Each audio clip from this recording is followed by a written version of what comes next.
Surprise, surprise. China knew about coronavirus before the rest of us did. China knew that coronavirus was worse than the rest of the world was allowed to know. We learned this today. That Xi Jinping was aware of the deadly virus, and he was aware of it way earlier than the rest of the world started to learn about this. The Chinese leader, according to this particular article, the Chinese leader issued orders fighting the coronavirus on January 7 during a meeting of the country's, let's keep going here guys, of the country's Politburo Standing Committee, almost 2 weeks before his first public comments on the deadly disease. It wasn't until January 23 that Chinese authorities banned travel in and out of Wuhan, the epicentre of the outbreak. By this point, thousands of people had already travelled in and out of the city and around the mainland and overseas. China knew. China knew before the rest of the world did. China could have done something before the rest of the world was able to know what its potential threat was, but China did nothing. Why? Because it never wants to admit fault. It never wants to say that something terrible is happening behind its own borders. But of course it was, it is, it still is happening. But here, in China, right now millions of people are being forced to stay in their homes because of the coronavirus. And in fact, let's have a look at what's happening in Wuhan right now, because it ain't pleasant. At the epicenter of the outbreak, within the city of Wuhan, it's been more than 3 weeks since the unprecedented lockdown. In that time, 2 hospitals rapidly built. Stadiums and exhibition halls turned into mass treatment centers.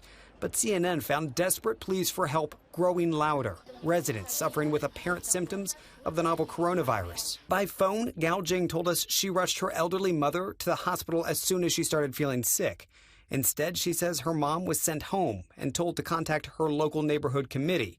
Days passed, and finally, she got tested. That was on Wednesday. The 87-year-old has not gotten her results and still cannot get admitted. On Chinese social media, CNN found hundreds of people posting deeply personal messages with impassioned pleas. Mom just said she does not think she will live to see her grandson's first birthday.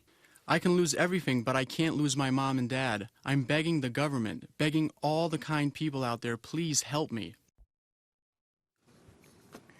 As for here in Australia, remember there were plenty of sooks, plenty of people inside this bubble who hated the idea of Australia as an island nation being able to use the advantage of our water borders to be able to keep coronavirus at bay.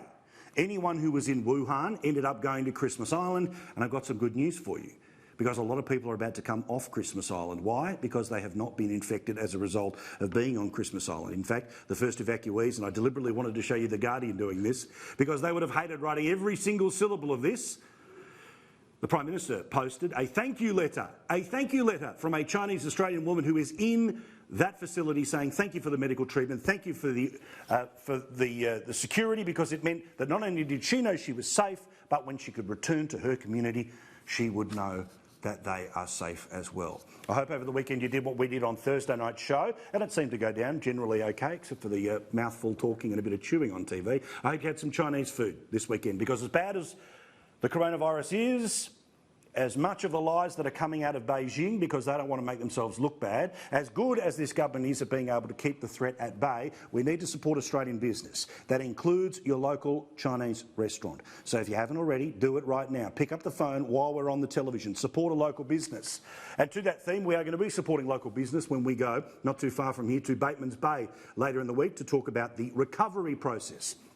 The sob stories are well reported, the danger has passed, the recovery effort that is on right now in Bateman's Bay.